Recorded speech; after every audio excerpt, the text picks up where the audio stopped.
आहे. काल 30 तारखेला ॲटोमीच्या महानगरपालिकेमध्ये मला वाईफने 8व्या महिन्यासाठी ट्रीटमेंटसाठी गेलेलो 30 तारखेचा. तर त्यांनी सांगितलं की तुम्हाला 2 दिवस ॲडमिट ठेवावं लागेल. तर मी 1 दिवस झालं होतं, रात्रभर त्यांनी ॲडमिट केलेलं आणि दुपारी 12च्या 1च्या आसपास त्यांनी एक इंजेक्शन दिलं. त्याचं इंजेक्शन रिॲक्शन झालं आणि माझी वाईफ बेशुद्ध पडली.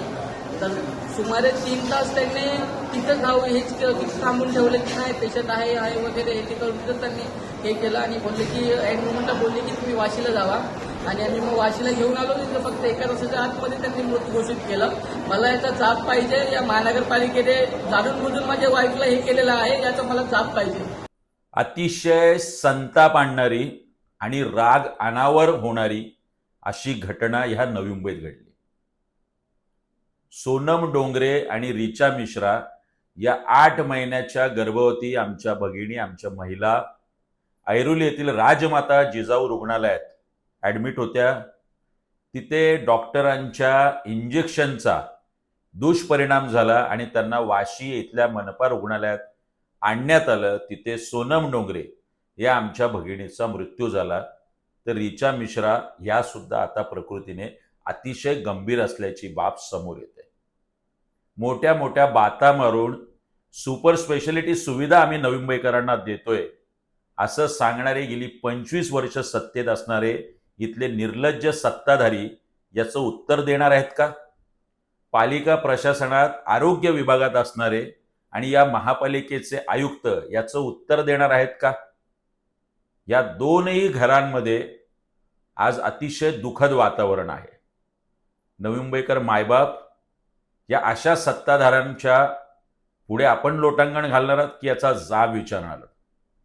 योग्य ती कारवाई झालीच पाहिजे आणि याला दोषी असणाऱ्यांवर गुन्हा तात्काळ नोंदवला गेला पाहिजे. अन्यथा आरोग्य विभागाच्या अधिकाऱ्यांच्या कॅबिनच्या काचा राहणार नाहीत हे मात्र नक्की. आज आमच्या प्रभागातील एक भगिनी सोनम करण डोंगरे वय 19 हिचं महानगरपालिकेच्या जे आहे प्रशासनाच्या दुर्लक्षामुळे या ठिकाणी जे आहे दुर्दैवी मृत्यू झालेला आहे. आपल्याला सांगू इच्छितो की सोनम डोंगरे ही महिला त्या ठिकाणी प्रेग्नेंट होती.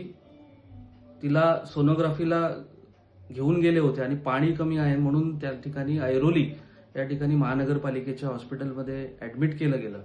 ॲडमिट केल्याच्या नंतर आज दुपारी त्या ठिकाणी कुठलं इंजेक्शन त्या महिलेला दिलं गेलं हे कुठेतरी जे आहे परिवारापासून लपवलं गेलं.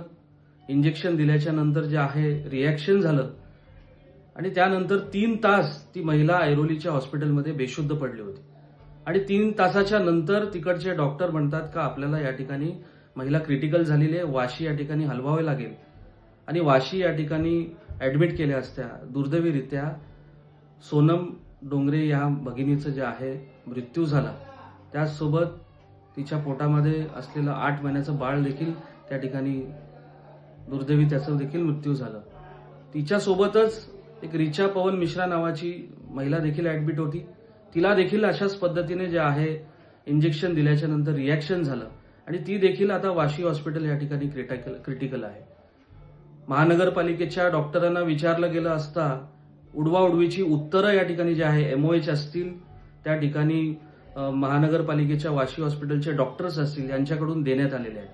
नक्की ह्याला जबाबदार कोण आहे याचं कुठेतरी चौकशी होणं गरजेचं आहे आणि तात्काळ जे संबंधित डॉक्टर्स असतील त्यांना या ठिकाणी जे आहे निलंबित केलं पाहिजे असं मी या ठिकाणी आपल्या माध्यमातून नवी मुंबई महानगरपालिकेच्या प्रशासनाला या ठिकाणी करत आहे.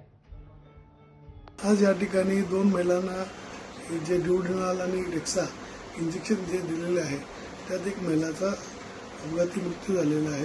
ही खूप दुःखद घटना आहे. दुसरी बाई व्हेंटिलेटरवर आहे. ती सुधारण्याची व्यवस्थित आहे परंतु दोघांचा एकीचा उपचार चालू आहे, एकीचा डेथ झाला आहे. याची कोणी दोषी असेल त्यांच्यावर ती कारवाई केली जाईल. याच्यावर कमिटी तयार करू आणि कमिटी घेऊन याचा व्यवस्थित चौकशी करून योग्य ती कारवाई करण्यात येईल. तुमच्या जाहिरातीसाठी एक संधी मोठ्या प्रेक्षकांपर्यंत पोहोचवा. व्यवसाय असो किंवा इव्हेंट, विकासनामासोबत जाहिरात करा. स्क्रीनवरील नंबरवर आजच संपर्क करा. विकासनामा, तुमचा आवाज तुमची जाहिरात. तसंच विकासनामाला सबस्क्राईब करा आणि अपडेटेड रहा.